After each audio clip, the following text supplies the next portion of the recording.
Hello, everyone. It's Lisa Starr here with another episode of the StarrCast podcast. I'm really excited to discuss our topic today, which is sustainability in spas. It's a topic, of course, that is on every newspaper front page daily about sustainability in the world. What are we doing about it? Climate change, etc.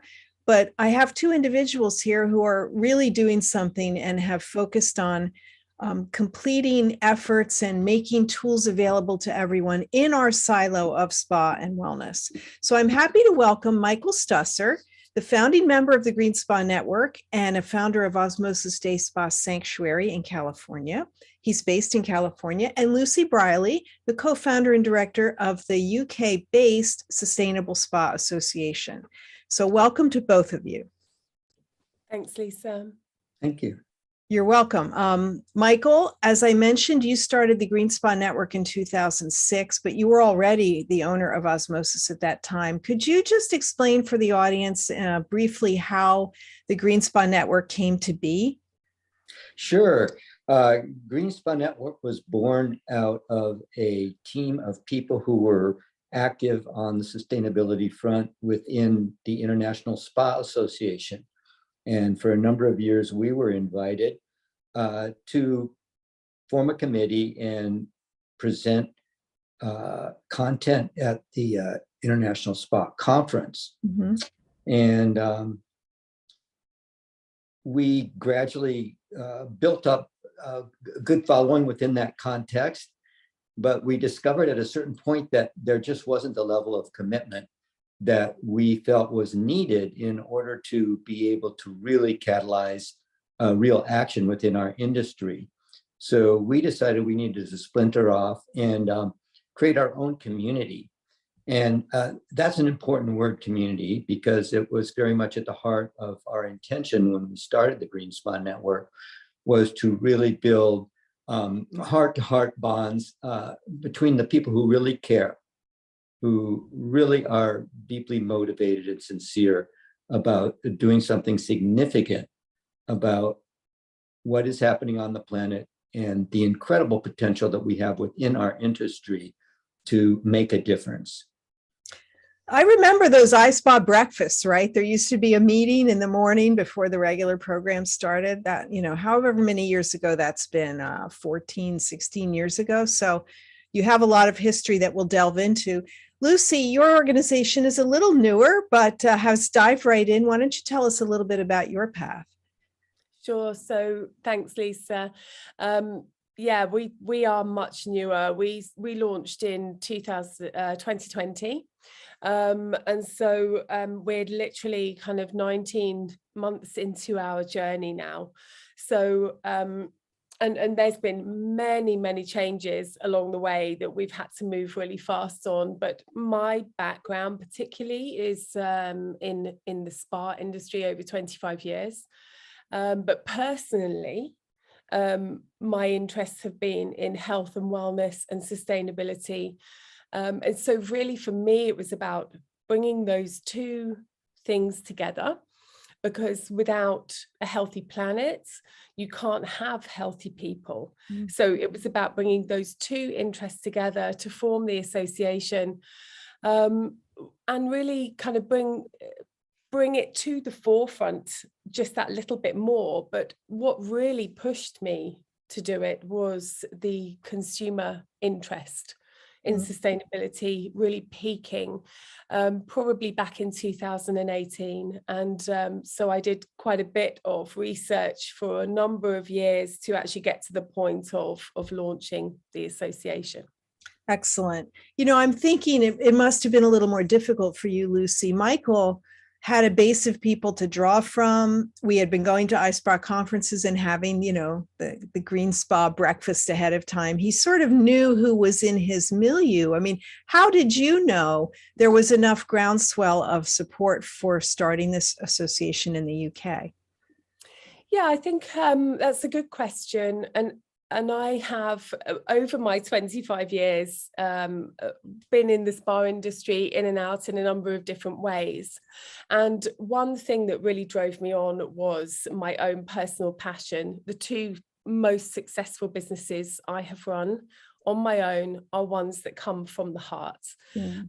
But also, really, it was going back to what I said before, the consumer push, the consumer attitudes changing towards sustainability. So I think even though if it wasn't present within the spa industry at that time, if the consumer is demanding it, it's important that we sit up and listen.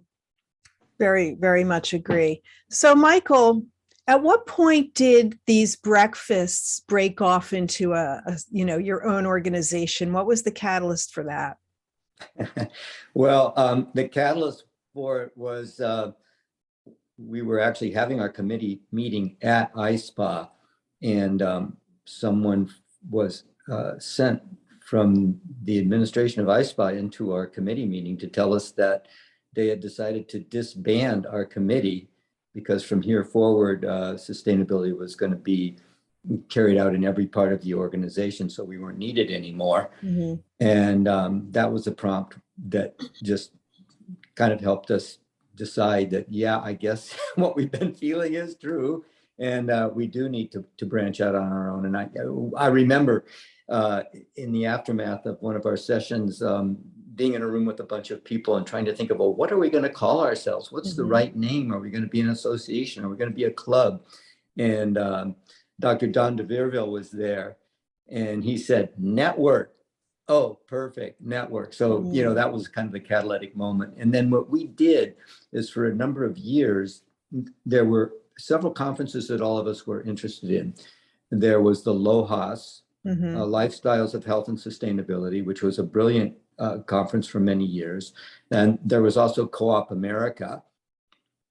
And so we would go to those conferences, and then at the end, we would have our own meeting. And that was how we began to build synergy by kind of deriving information and ideas from these other organizations and linking up with them and using their meetings kind of as a catalyst and a launching pad to help us further generate our vision for what we wanted Green Spa Network to be and building it out. So by far the most significant part of the organization to date has been the actual gatherings that we've had, just because it's generated so much enthusiasm and interest. And as we get further into our conversation today, we can discuss more of the specifics. How many people were involved with the Green Spa Network at the onset? Well, getting membership was not difficult at the beginning, and we had several hundred members early on. And it was enough money to make us, quasi-viable. That was before we really had paid staff and we were all volunteers. And then, but we started initially with the seed spas. And what we did is we reached out to a select group of iconic businesses in our industry who we felt really had a genuine commitment to sustainability. And we invited them to become founding members, and each one paid a substantial sum in order for us to be able to fund having a sustainability expert, Gil Friend, to go to each property and perform this assessment. And then when all the assessments were completed, we had our first Congress. This was in 2007. And really brought all this information together and started to make choices about how and where we would focus our energy as an organization. So your model is that you have a very vibrant website, lots of great tools that are available and resources for free, but of course there's a membership fee. Is that still the case? There's a membership? Yes. Green Spa Network is a 501c6. That means we're a trade association. And by the way, I have not been actively involved in Green Spa Network for the past 4 or 5 years. That's okay. We don't need to go there, Michael. Okay. In any case, so we've designed, I think one of our most important tools, and we've devoted huge resources to it, is the assessment tool. Mm-hmm. Okay, well, we'll get to that. I just wanted to see if you still had the membership model. So you do. Absolutely. We have membership is a key part of the organization, and sponsorship. Those are the key ways in which the organization is working right now. And Lucy, does yours have a similar model? How are you funded? Yeah, okay. So this is constantly evolving, right? So when I say we, I found a partner along the way while I was doing my research, but when we wrote the business plan, it was pre-pandemic, and we planned to launch in the kind of March, just as the pandemic was coming in. And actually by then we could have ripped up the business plan and thrown it away because the world had changed. So we did begin with a membership model, and we still have a membership model. But initially it was something that would be a paid membership. Now it is a completely free membership, and there are resources and education and campaigns that all of our SPA members can become involved in. But of course, within that membership, because we have to survive as an organisation, there are payable options that can take them further. So it's free to come in. We have SPA operator members, we have consultants, we have academics and students as well, and also sponsors that are outside of the spa industry, and then brand partners who are typically suppliers to the industry. So we have a number of stakeholder groups. Okay, good. So that's how you get paid. I mean, you do need to make some money from this, so that's only fair. Yeah, similarly to Michael, we're set up as what's known as a CIC here in the UK, which is a community interest company. So it is a not-for-profit, but that doesn't mean it doesn't make profit. It just means that the profits are locked for good causes. Good. I love that you have a very clear messaging, Lucy, on your website with your 3 pillars, which are people, planet, and profit, with some great data around that. How did you evolve that sort of approach to your mission? It's not actually an approach that we have evolved. It's a very, very well-known structure of sustainability. It's one that we have adopted, that's used now, not as a kind of, how can I say it, an alternative business model, but it's now viewed as a very viable business model that makes a lot of sense. So what we've done is we've taken the pillars of sustainability and the science and the broad and deep subject that is sustainability, and our expertise comes into translating that into a language that is really applicable and relevant to a spa operator. That's perfect.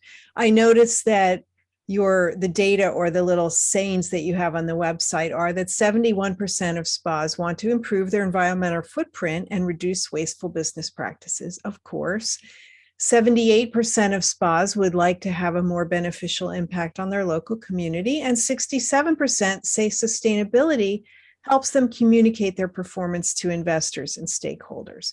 So again, touching on those 3 pillars, I think that was very well done, and a good approach to start out. Michael, I'm going to switch back to you. The Green Spa Network has a pretty extensive mission and vision statement. Do you tie those into the UN SDGs in any way? When did that sort of correlation start between sustainable associations and these UN Sustainable Development Goals?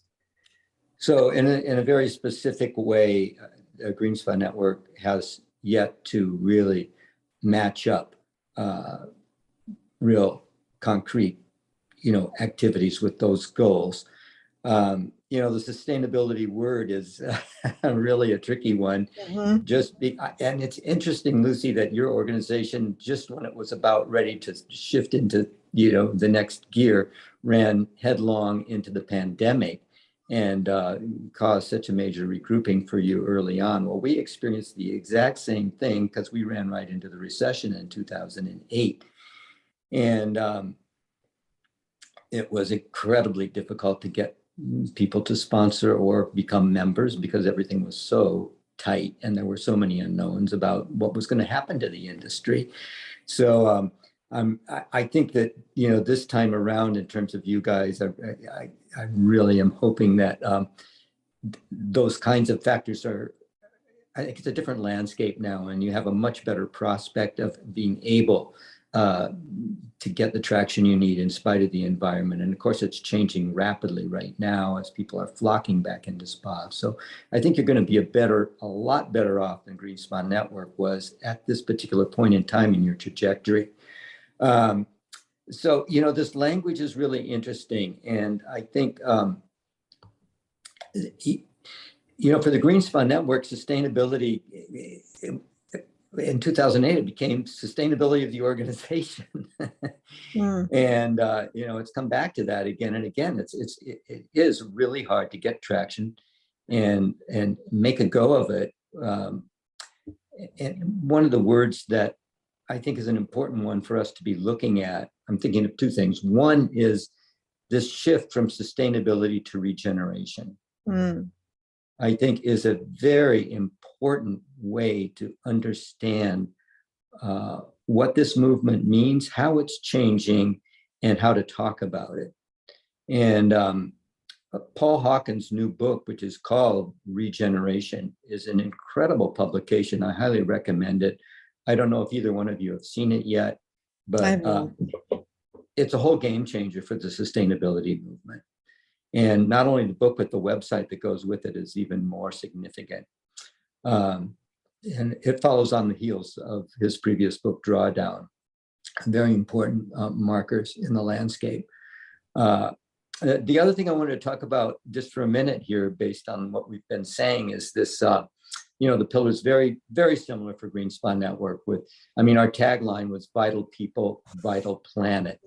And that was our own way of saying, people, planet, profit as, a way to understand things. But I think that people, planet, prosperity is a way of messaging it that is broader and more impactful. Just an idea. Well, I love that. I love that both of those ideas address the financial angle, because especially I think in the spa industry, sometimes we think profit is a bad word, that we're not supposed to be profitable. We're supposed to do good for people, but we cannot do good and carry on our missions without being profitable going enterprises. And what you do with that profit is perhaps put it back in the business or fund other initiatives or do good things with it. But you exist, you employ people, and we cannot do that without profitability or prosperity. So it does make sense. We want to be altruistic, but you also have to be realistic, right, about how these organizations run. And there's a lot of manpower hours both of you have and will give that weren't necessarily paid for. You just do it because you're passionate about it. But not everybody in your team would share that goal. I want to talk a little bit about how broad sustainability is, because when you go into a business and you say, what are your sustainability practices? And you realize, wow, there's so much to it, because does it mean you're sustainable on the client-facing side? Does it mean you're operationally sustainable, that you're doing business with businesses that look at that? And I think like in the Green Spa Network toolkit, there's, 12 areas or more: cleaning, community, employees, energy, equipment, your food and beverage, your laundry, lighting, retail, textiles, water, waste, and each one of them is important. So how do you advise your members to approach this? I know, Lucy, I've noticed on your site that you have these little task force you join that are very specific, and I thought that was clever too. Could you, Lucy, why don't you start and elaborate on that approach? Sure. I mean, you are right, Lisa. It's a very, very broad subject, and but sustainability means different things to different people and at different times and geographically. So one of the most important things we do is work with many spa associations globally. We talk to their heads, their leaders and appropriate people within the organization. And we do in-depth research with them on what sustainability means in their geographical region, and we're writing reports on that. So for example, if you ask someone in the UK or Europe or America, Australia even, and other more affluent countries, they will tell you that sustainability is all about the environment. When we talk to Asia Pacific and the kind of African spa associations, the focus is much more, and the most pressing needs on sustainability are much more around education, about the economy, about women in the workplace, healthy work conditions. And so the needs for sustainability are entirely different, which is why all of these pillars of sustainability and regeneration could be counted as one of them, are highly important. They're really, really interwoven into each other, and one does not succeed without the other. One of the things we do really like to talk about is the economic side of things. I think people fall into naturally different pillars of sustainability as a passion. So, if I had to categorize myself, I would say that, as a therapist in my background, people and planet are really my natural go-to. But actually economy is a huge part of the subject, because that enables people like me to do that work really, really well.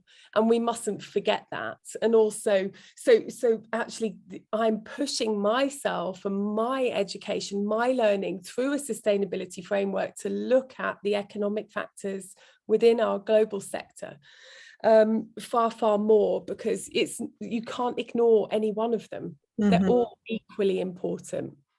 But it's a daunting list, is it not, for a spa that looks at this and says, wow, I mean, there's so many areas to work in. How do they choose just one? Michael, do you have any advice on how you guys have handled that at Green Spa Network?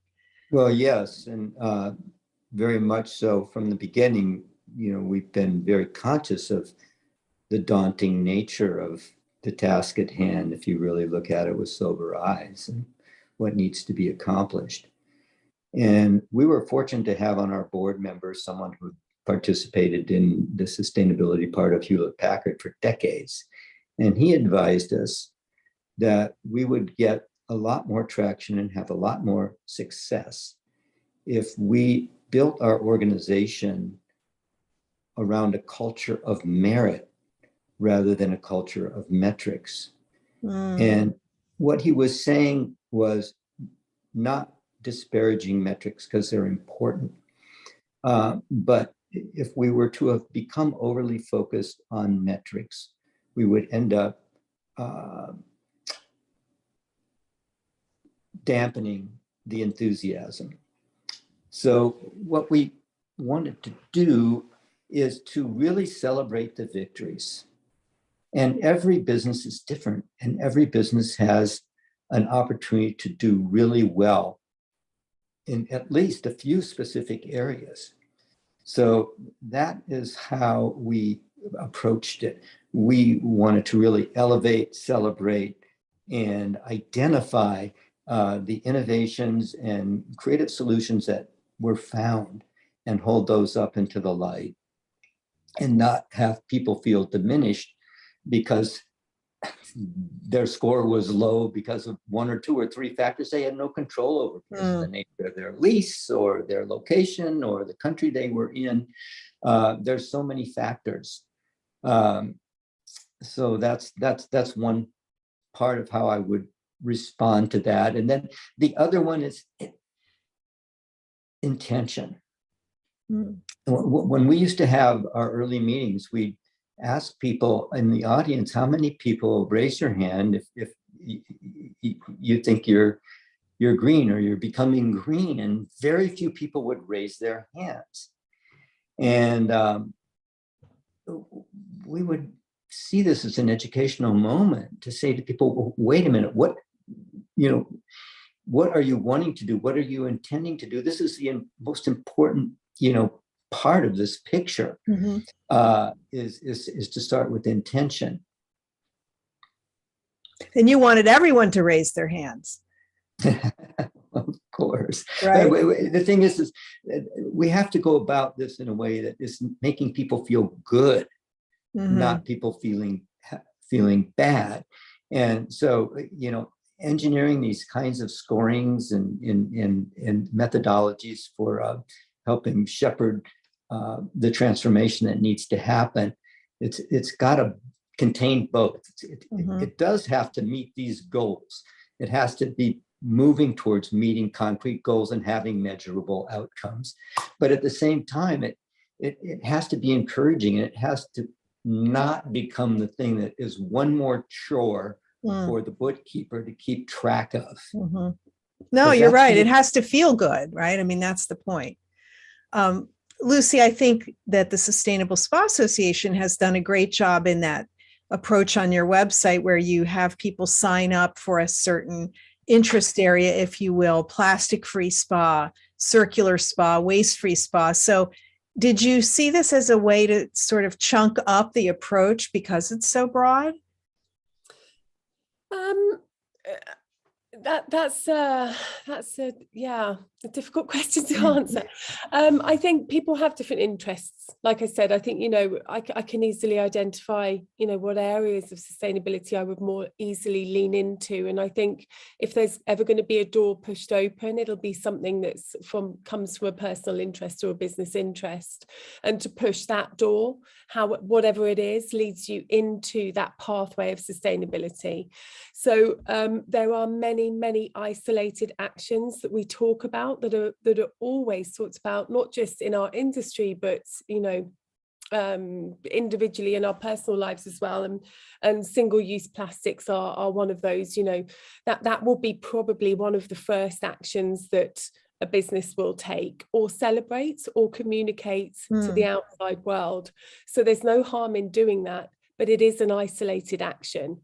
But we don't say don't do it. Mm-hmm. But if that's the door that's going to push it open to your pathway to sustainability, then great, come in, because there's always other things to learn once you get in there. Mm-hmm. So we have a number of campaigns, and we do use those to kind of elevate the profile of the association, because, like I said, people will identify with different aspects of sustainability. So we do biodiversity, we do water stewardship, we do circular campaigns, we do waste campaigns. We are just embarking on a climate campaign with the UNFCCC as well. So whatever people's interests are, whatever gets them through that door, then there's more after that. And like, Michael said, it can be daunting, but once you're in there and you actually see that this is a business model, not just kind of one focused thing, then you see how supportive that is as a foundation to your business, the people in your business and the guests to your business. Well, I do think it's just, as I said, very clever way to get people involved by taking a small step, and rather than being put off by the breadth of what lies ahead, take a small step and make some progress, and then maybe take another small step, because it is such a big mandate to meet all of these goals. Michael, can you talk a little bit about the Buyers Conference? That's a unique thing that Green Spa Network offers. How did that come about? Well, the Buyers Conference was launched by Tara Grosjes and Jim Chenevieve when we were just having a difficult time being an educational organization having our Congress, which was an educational event, produce enough. Well, a lot of years we lost money, and education is not a money making. Well, it could be, but we haven't found it to be a way to make money. So we had to find an alternative way to bring people together that could also generate revenue. And so the Buyers Conference was a takeoff on a type of conference that other organizations were doing, but we made it to fit into a green business type of meeting of vendors and spas. And so it was a very successful way to help fund the organization and create a very good showcase for companies who are coming online with real commitment to sustainability. So that was how it got started, and it's been a major factor in supporting the success of Green Spa Network. I think that an important point I'd like to make here is just that what an incredible opportunity these types of businesses have for influencing the culture. Here we have the most affluent and influential people in the world walking through our doors every day. And, how can the experience in the spa really be the transformative one, not only for them personally, but help them join the ranks, if you will, of this very passionate, obvious, and most necessary transformation of behavior that needs to happen. And I think one of the things we're up against is the way in which spas have been marketed. This image of pampering and indulgence has created a sense of license about what resources are used to create pleasure and comfort. And there is it suggests a certain capriciousness and value system that really runs counter to what a regenerative, earth-friendly lifestyle represents. So I think that, in order for us to really make this change a viable one, we have to go a bit deeper and look at how we're marketing the spas, what our message is internally and externally to who and what we are. What does healing really mean? And so messages like communion with nature and creating a meditative environment, the spirit of quietude, contentment, how we can create these kinds of experiences within our staff and within the guest experience, then so many of these things we're talking about become almost automatic. That's a great distinction. We're not going to need to tell people what they should do and shouldn't do, which will never work anyway. But, really leverage the enormous opportunity we have to open up a big channel of transformation with what we're actually offering at a core level and how we're messaging about it. Lucy, I saw you nodding throughout Michael's comments. What's your point of view here? I really agree with everything he said. I think he put that beautifully, and he is right. There has been, I think, but there is a shift now. But there has been this perception that our industry is providing a luxury, that it's something that's based on possibly shallow values for the guests, but it's not for the team that are there. I've been a therapist myself. Healing comes, people are there because they want people to feel well, and for people to feel well, that there's a lot of factors involved, and just the incredible spaces that we can provide as an industry to facilitate that are really, really important, and the people who work within it are really important to convey that across. So why would we not lean towards a more sustainable business model? It's so natural for our industry to go towards that model, because it's it is everything that we need to provide wellness on many, many levels. I'm thinking about the advent of the B Corp, which is a relatively recent phenomenon. How many companies that both of you are involved with through sponsorship or work have taken that trouble to become a B Corp?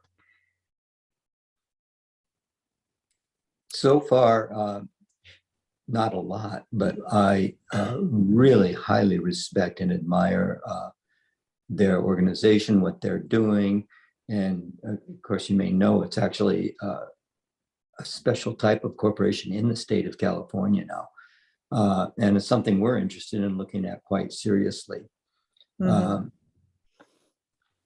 Lucy, do you have an equivalent designation that you would use? We do. I mean, I have high respect for B Corp. They've really, really brought sustainability to the forefront cross industry. And it's an incredible movement. There are many, many measurements out there for sustainability. And sometimes I think part of the confusion for people in our sector, but not just our sector, any sector, is that you're not comparing apples with apples.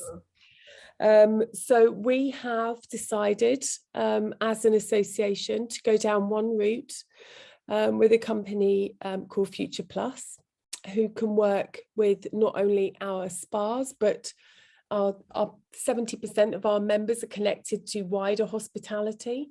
So their platform can actually address the overarching strategy for a bigger hospitality situation, whereas we look very in the granular detail into day-to-day spa decisions. But also we've had many brand partners, or we call them brand partners, but they're suppliers to the industry, who have approached us and said, well, we want to join you because we want to learn about sustainability. And in fact, our focus was very much towards the spa operator and not the supplier, because that's a huge job. Our focus was, like I said, on the granular level in a spa operation. So what Future Plus gives us is the opportunity to say, actually, do you know what? Come in, because we do want to celebrate the fact that you want to take this journey too. So similarly to B Corp, in a sense, I guess they have like a kind of baseline measurement of where they actually are, but what they can do then is stretch that through to an ambition that the company might have, and also give the kind of guidelines and roadmaps to get there. So their platform is a bigger extension of what we can provide as an association, but it opens the door to everybody, and we're really, really happy about that. We've done the soft launch of this over the last couple of weeks, I'd say maybe 4 weeks or so, and we will do a much bigger PR launch on this in a couple of months' time, well, a couple of weeks' time. Gosh, if I leave it months, they won't be happy.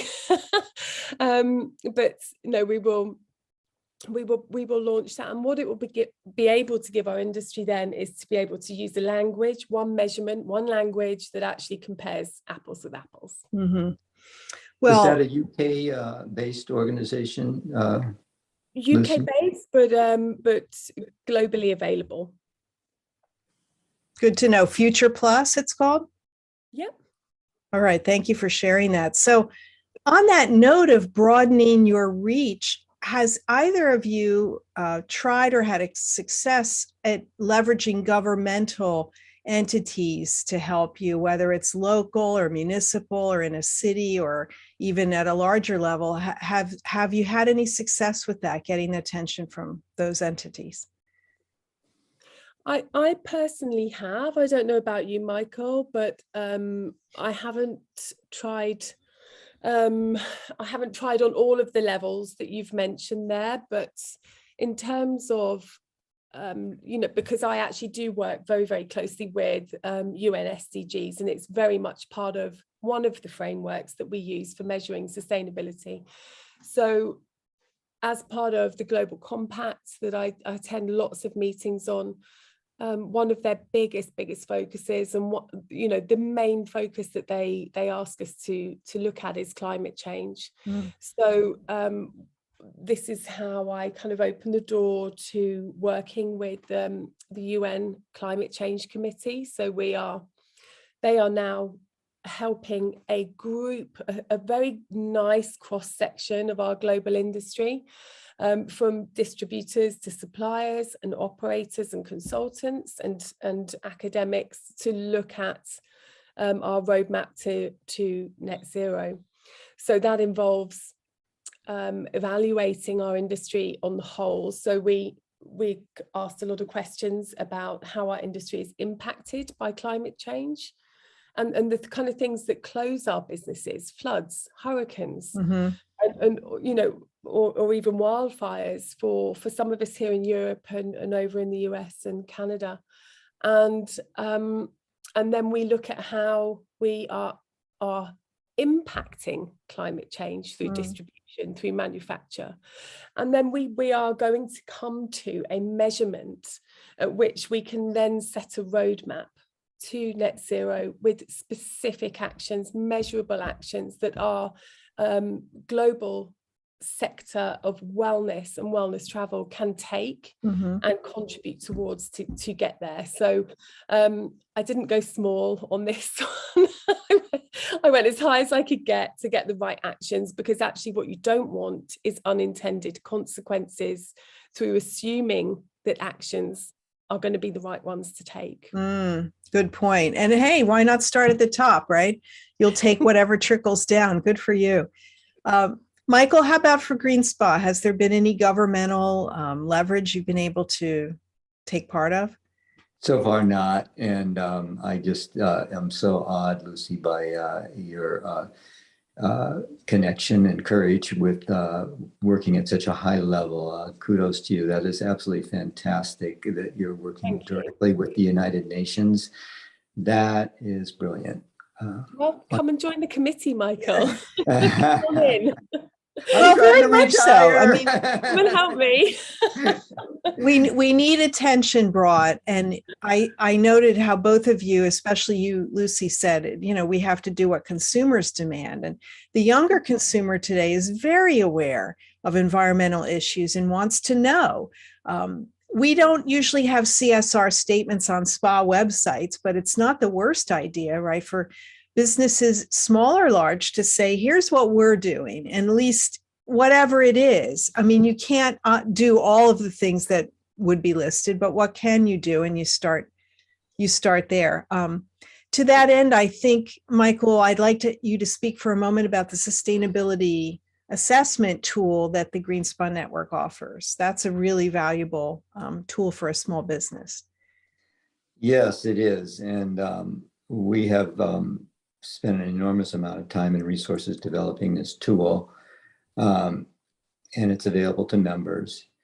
And it is a questionnaire that you take online, and it collects a lot of data about all the different aspects of your organization.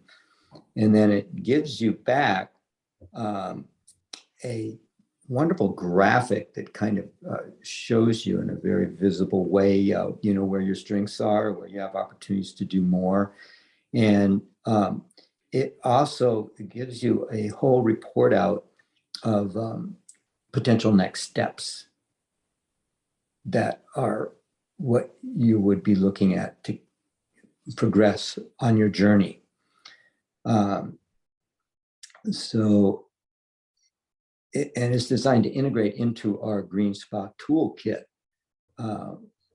which is a very spa-specific set of various ways in which you can move towards net zero, which is the ultimate goal here, all the way around. Well, it's an excellent tool for any member to take advantage of, and it helps you focus on where to start, because accomplishments can be made in all areas.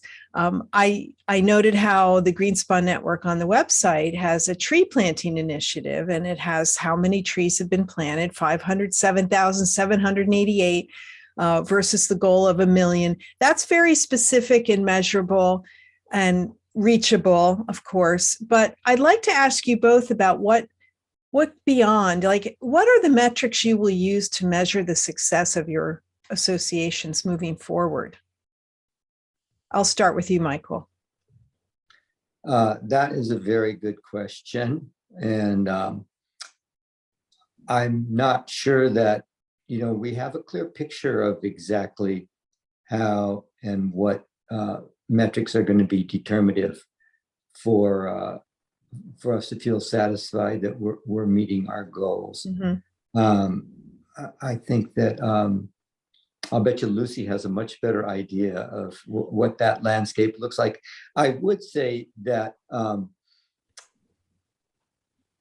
in the years that I have been involved in this work, the potential is it's been honestly a little frustrating, the speed at which things have moved. And the changes that are required are huge, and they're so obvious to people like us, and yet at the same time, and it needs to move faster, and we really need to get the right formula so that it can and will happen. And I feel we're on the threshold of that happening. I really do. So I'll be interested in Lucy's answer to this question. Well, let's have it. Actually, I think there's actually a moving target, so it's really, really hard to ever give. You can measure where you are from benchmarking those who are participating, and you can always try and move the dial from there. But without people like Michael, who did this in 1985, it wouldn't have paved the pathway for us to come in 2020 and kind of swoop in from one side and say, hey, we're going to do it, and we're going to do it like this. There's actually a lot of similarities between the two associations. And there's also Green Spa Africa as well, who are doing incredible work. And I love to talk. I talk a lot with Shanae. She also sits on my UN SDG board for Global Wellness Institute. And Joanna Roche and I at Green Spa Network have reached out to each other a number of times, and there's certainly a collaboration to do there. And with the collection of that data, the global benchmark becomes more clear. And from there, you look at where we're excelling as a global sector, and you look at where we need to put more time and energy into education to elevate the areas where we're not. And so I'm sure there will come a point where all three of these organizations actually share that data, sit around the table and say, come on, let's take it that one step further together. And that will be a really wonderful day. That would be excellent. And why not, right? So if there's a spa or wellness business listening to this podcast, what would your advice be to them to get involved in either of these movements? How should they start? Just jump in, really, honestly, because it's such a welcoming community. I'm sure Michael feels the same as well. Like, it is probably one of the most positive things I've ever done in my life. Everybody who understands or has a slight interest in sustainability, when they come through that door, everybody in there who's already in there, there's no judgment. There's none at all. They're just thrilled that you've joined, and will support wherever you are to bring you with them.